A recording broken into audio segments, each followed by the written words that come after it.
Hello, and welcome back to the Biblical English course. And today we're going to look at Matthew chapter 2 in the New King James Version, NKJV. And this chapter is entitled Wise Men from the East. Now, after Jesus was born in Bethlehem of Judea, in the days of Herod the king, behold, wise men from the east came to Jerusalem, saying, Where is he who has been born King of the Jews? For we have seen his star in the east and have come to worship him. We see, therefore, this in these first two verses that Jesus was born exactly in the town of Bethlehem, where it was prophesied by the prophets in the Old Testament that he would be born. Because in the Old Testament it says that Bethlehem is certainly not least of the tribe of Judah, amongst the towns of the tribe of Judah. And in fact, obviously we know that it was for Jesus, his birth, the most obviously important place, as this was the most important event we have in the Bible concerning the life of Jesus. And so we see also that even wise men, some people call them the three kings or the magi, there's lots of different names for them, who came from the east, from the Orient, and they came to Jerusalem saying, Where is he who has been born King of the Jews? So it's really fascinating that these people who were like outside Jerusalem, outside Israel, and probably outside of the whole of that area, were aware not only that uh, Jesus, the person they were coming to visit, uh, was the King of the Jews, but also the timing of his birth. And they were guided by a star in the east. So they received a revelation from God about the birth of Jesus, and they came to worship him. I mean, when you see how the Jews reacted towards Jesus, certainly at the end of Jesus' life, when they all shouted, crucify him, and they didn't recognize him, most of them anyway, as being King of the Jews. And yet here we see that total strangers were aware of it, even before the people of Israel. So it's really amazing how God can guide anybody from any origin. And that shows, of course, the greatness of the Lord. Let us continue then with verse 3 and 4. When Herod the king heard this, he was troubled, and all Jerusalem with him. And when he had gathered all the chief priests and scribes of the people together, he inquired of them where the Christ was to be born. So it required King Herod to actually find this out from non-Jews, from total foreigners. And when he did find it out, well, he was really troubled because he was the one who was king at that time over the Jewish people, and this was like direct competition, like a threat. A person who would take his place. So obviously, he was very troubled. I mean, that's almost an understatement, you know. Well, he was frightened for his life, basically. He was thinking, oh no, what is this? Who is this person who is threatening to take my place and position? And all Jerusalem with him. So even the Jews, they were afraid. Can you imagine that? And when he had gathered all the chief priests and scribes of the people together, so all the people who were very learned, the specialists, the experts concerning the scriptures, the word of God, he inquired of them where the Christ was to be born, because obviously they knew the prophecies of the Bible.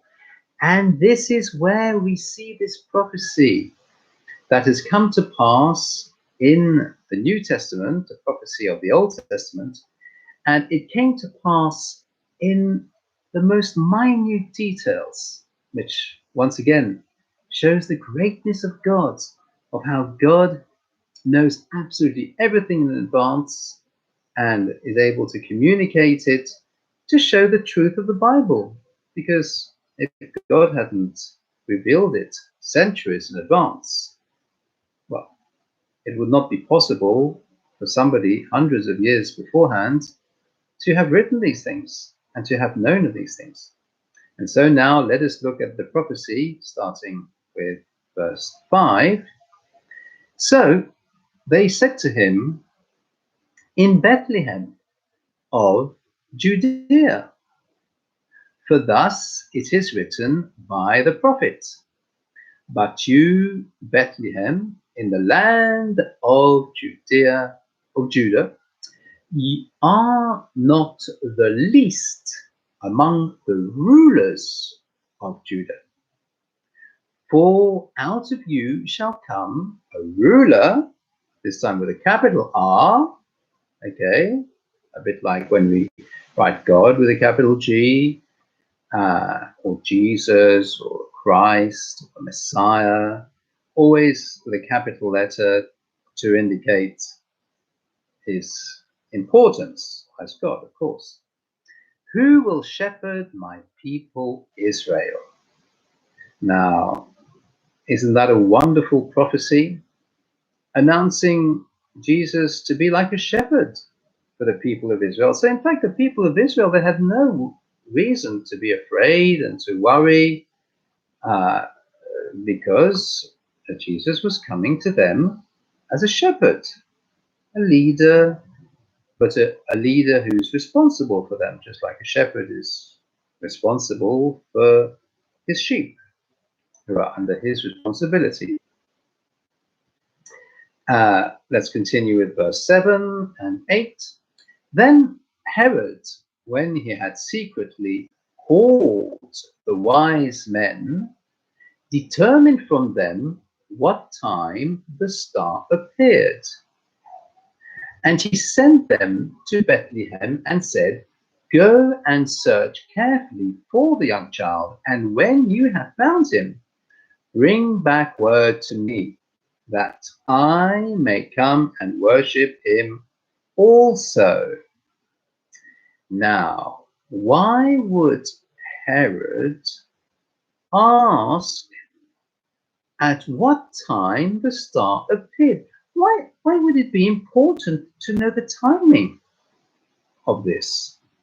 Isn't the event sufficiently important? I mean, the knowledge that this is actually happening, I mean, that would appear to be the most important information. But no, Herod had a reason for asking for this specific detail, the time of the appearance of the star.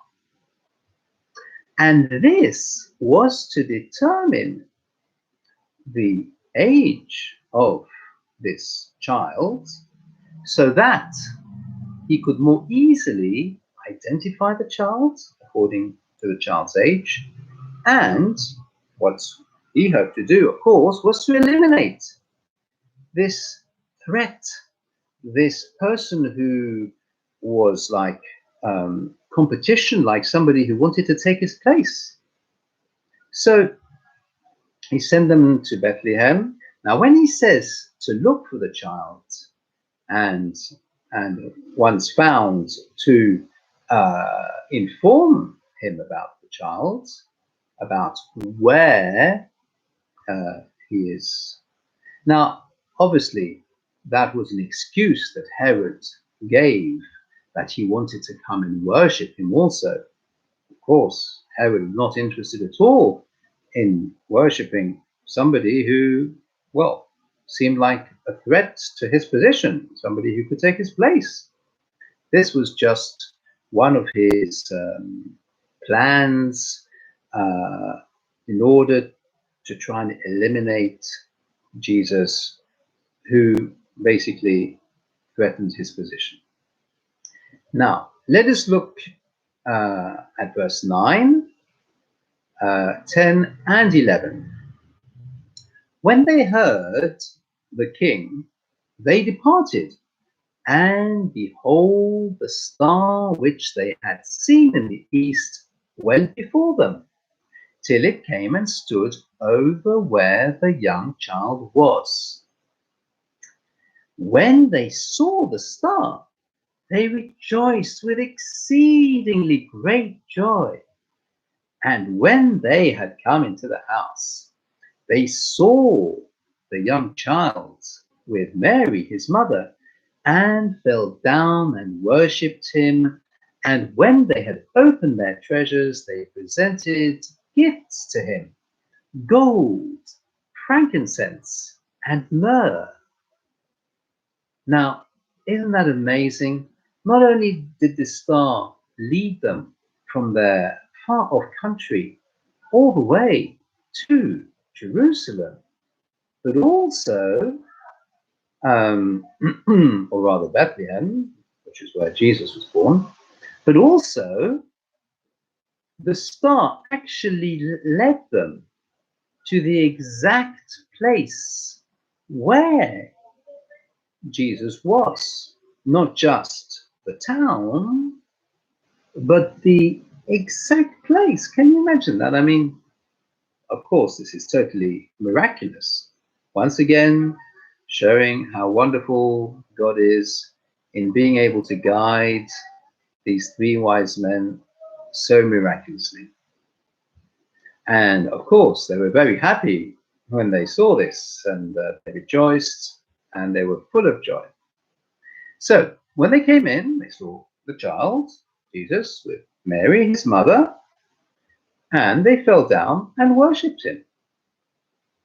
So they were not Jews, but they worshipped Jesus, a Jew. Whereas the Jews, well, most of them at least, didn't recognize Jesus for who he was. So Jesus' own people, most of them, didn't even recognize him, didn't recognize his identity, and therefore didn't worship Jesus. So the worship came from total strangers. Absolutely amazing. And when they had opened their treasures, they presented gifts to him: gold, frankincense, and myrrh. Now, you know, things in the Bible are very symbolic. It's not by chance that these gifts were gold, frankincense, and myrrh. They could have been jewels, they could have been silver, they could have been lots of other things. But why these three things in particular? And why in this particular order? So when we see gold, what does that represent? Royalty, because usually the people who have a lot of gold are kings. And so that symbolized Jesus's royalty as king of the Jews, the king of Israel, the king of the Jewish people, the chosen people of God. And so that was the first thing, because that was like the identity, okay, of Jesus, King of the Jews. So that identity he had from his birth. That's why it's the first thing that they offered him, gold. That's why it's in that order, because he was king straight from his birth, King of the Jews. Now, frankincense. Frankincense is like perfume, okay? Well, actually, we have these days the word incense, which is like spice, sweet-smelling spice, which when you burn it, it gives off a nice perfume. You often see that in Orthodox churches, and in these Orthodox Christian churches, you often see like a metal container which is upheld by some small thin chains and swung by the priest from left to right, to and fro, and out of this metal container comes a lot of smoke, and it's a very aromatic perfume. It smells quite strongly, and that symbolizes also the presence of God.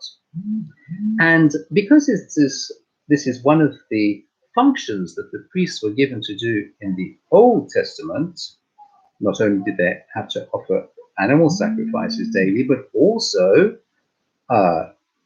showbread.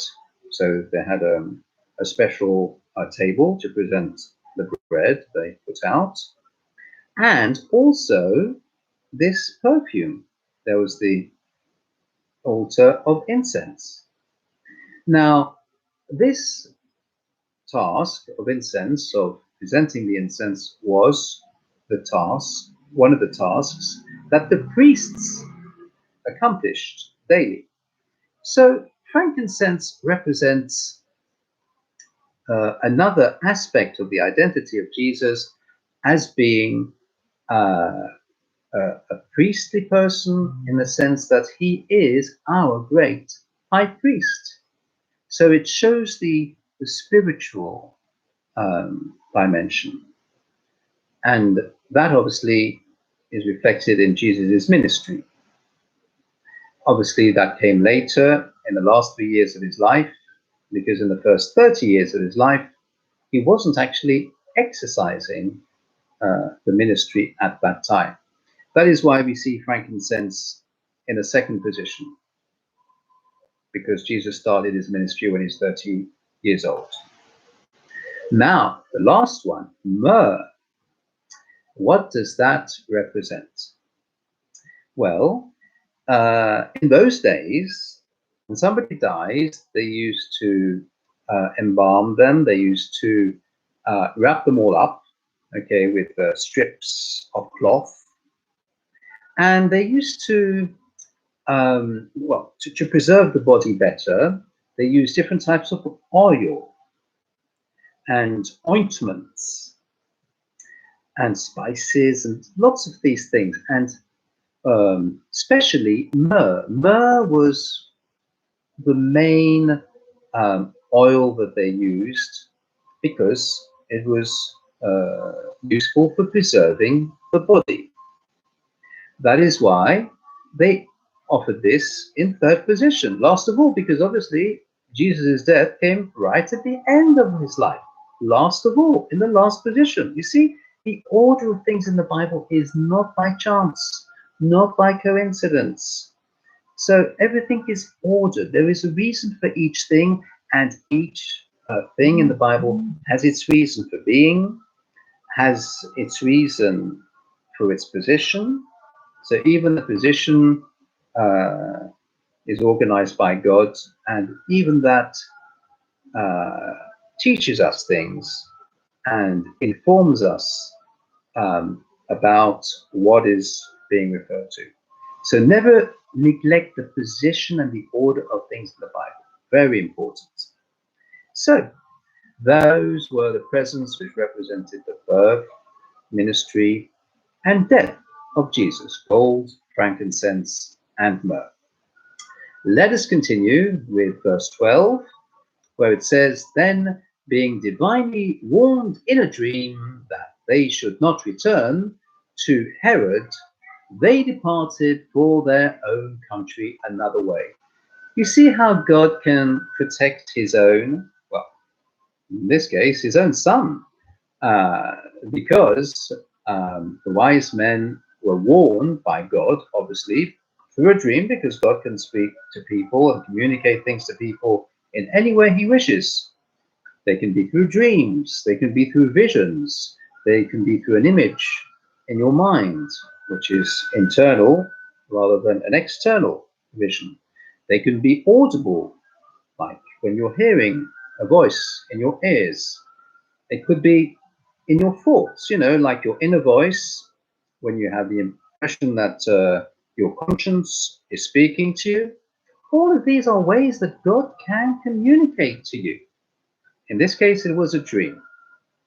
And the dream was not to go back to Herod, but instead to go back to their country a different way, which is what they did. And that way, that avoided Herod finding out, at least at that time, about Jesus' birth, which obviously protected Jesus. So God the Father was taking good care of his son in this miraculous way.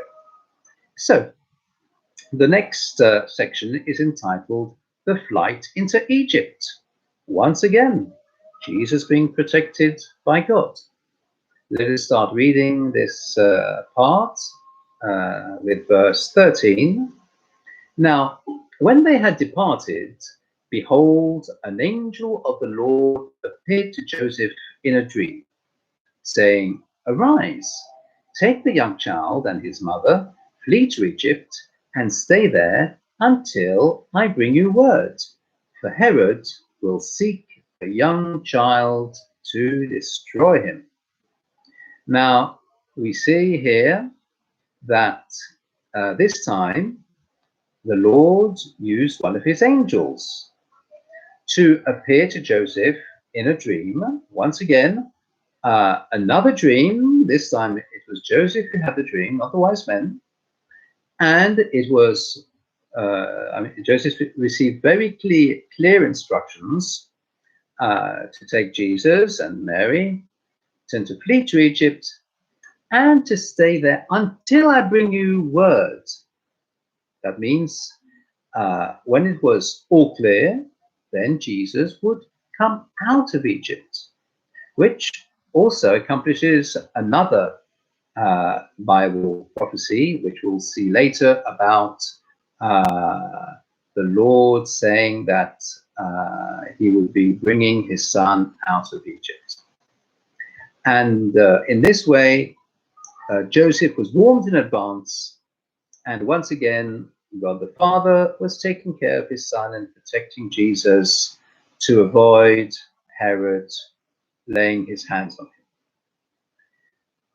Because Herod obviously wanted only one thing, and that was to destroy Jesus. So let us see what happened next in verse 14 and 15. When he arose, he took the young child and his mother by night and departed for Egypt, and was there until the death of Herod, that it might be fulfilled which was spoken by the Lord through the prophet, saying, "Out of Egypt I called my son." Here we are. Here we have the prophecy where in the Old Testament it was revealed to one of God's prophets that God would call his son out of Egypt. But in order to call him out of Egypt, he needed to find himself in Egypt in the first place. And this is how Jesus came to be in Egypt, when there was this flight into Egypt, when Joseph and Mary fled to Egypt with Jesus. So they did it by night, obviously, so that it would be more discreet. And so they stayed there until there was no more danger, until the death of Herod. And that way the prophecy of God was fulfilled and accomplished once again in the most minute details. Once again, it is so miraculous. And it's so wonderful to see that. Now, let us continue and see what happens next. Now, the next section is entitled Massacre of the Innocents. Starting with verse 16, we have Then Herod, when he saw that he was deceived by the wise men, was exceedingly angry, and he sent forth and put to death all the male children who were in Bethlehem and in all its districts. Now, listen carefully to this, from 2 years old and under. You see, specific age, 2 years old and under. Now, how did Herod know this? Well, this is the question he asked the wise men earlier about the time of the appearance of the star, because the verse continues, it was according to the time which he had determined from the wise men, from what the wise men told him, appearance of the star. So Herod worked it out. Obviously, this must be a male baby under 2 years old. And so for Herod, the solution was to eliminate all the male babies under 2 years old, and hoping that this king of the Jews, which he'd been told about, would be amongst those who would be eliminated in this way. And he hoped, therefore, that he would be safe and that his position as king over the Jews would be secure. Verse 17, then was fulfilled, once again, then was fulfilled what was spoken by Jeremiah the prophet. So this time it was Jeremiah speaking. And you know, there's lots of different prophets who prophesied in the Old Testament about Jesus. Not just one, not just two, three, four, five, lots. So that is, again, is miraculous because they lived at different times. They didn't even know each other. But they all their prophecies were exactly right. Or they turned out to be exactly right hundreds of years later. Absolutely miraculous. So, verse 18, and which finishes off that section. A voice was heard in Ramah, lamentation, weeping, and great mourning, Rachel weeping for her children, refusing to be comforted because they are no more. So, here in the prophecy, we know where this is going to take place, Ramah. We know what it's about. It's about lamentation, weeping, great mourning, usually about a death, the death of somebody. That's usually what people lament, weep, and mourn about, usually. And here we even have the name Rachel. Who is Rachel? Well, Rachel is the mother of the leaders, or those who became leaders, of certain tribes of Israel. So, when we hear that it was Rachel weeping for her children can be understood in the broader sense and extended sense of all her children, like grandchildren, great-grandchildren, all her descendants, and refusing to be comforted. Now, why did she refuse to be comforted? Well, because the children were no more. And obviously, for her, there's no point in being comforted. She didn't want to be comforted because, well, for her, there was nothing that could be done about it. The children were dead. And so it was final. And for her, nothing could bring them back to life. So that is why she refused to be comforted. And you see how this prophecy is so exact, so precise, once again, by the grace of God. Now, let us read the last couple of paragraphs here in the New King James Version, entitled The Home in Nazareth. Verse 19. Now, when Herod was dead, behold, an angel of the Lord appeared in a dream to Joseph in Egypt, saying, Arise, take the young child and his mother, and go to the land of Israel. Those who sought the young child's life are dead. Then he arose, took the young child and his mother, and came into the land of Israel. So it was exactly as the angel had announced and had warned Joseph concerning Herod wanting to destroy Jesus.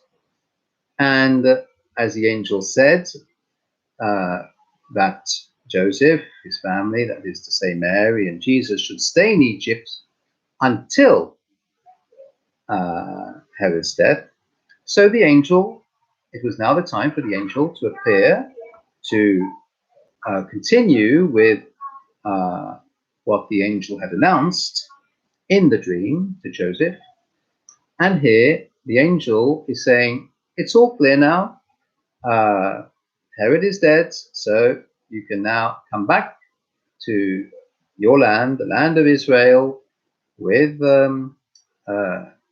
Jesus and his mother, because all of those who wanted to kill Jesus are dead.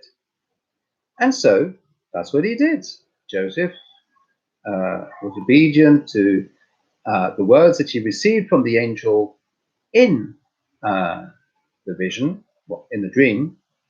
And so he took Jesus and his mother and returned back to Israel. Now, it's interesting in these last two verses to see exactly what happens next, which once again fulfills prophecy, like a lot of the Old Testament and New Testament, fulfilling and accomplishing all the different prophecies concerning it, which we find in the Old Testament.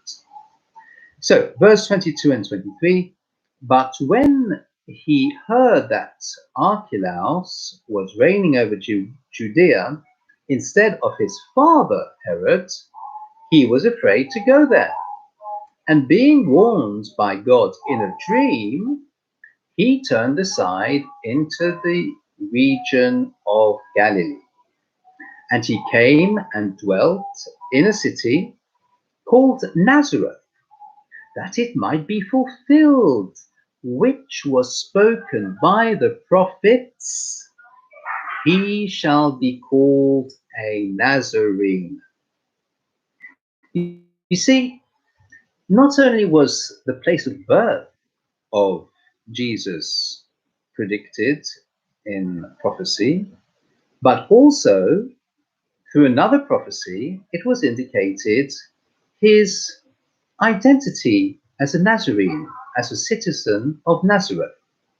Once again, that is miraculous. I mean, how could that happen by chance or coincidence? The place of birth, the identity of like the citizenship as an inhabitant of a certain place called Nazareth, a certain city. I mean, it's so precise, it just couldn't happen by chance or coincidence. And that's what's miraculous about it. So we see again here, yet again, Joseph being warned by God in a dream, instead of going to back to Bethlehem, where he was before, to go into this region of Galilee and into this city called Nazareth. Exactly as the prophecy had predicted hundreds of years in advance. So here we see in this chapter of Matthew, chapter 2, so many different prophecies being accomplished in the New Testament, which were announced hundreds of years in advance in the Old Testament. And it's truly miraculous. And we'll see many more prophecies being accomplished in the following chapters. So don't miss out on the next video about the Gospel of Matthew. So it'll be Matthew chapter 3 next time. And once again, you'll be blessed by all the wonderful words that we will read there in that third chapter. So thank you very much for listening, for watching, for following this with me. And I look forward to sharing with you again next time. Until then, may you stay blessed abundantly by the Lord. In Jesus' name, amen and amen.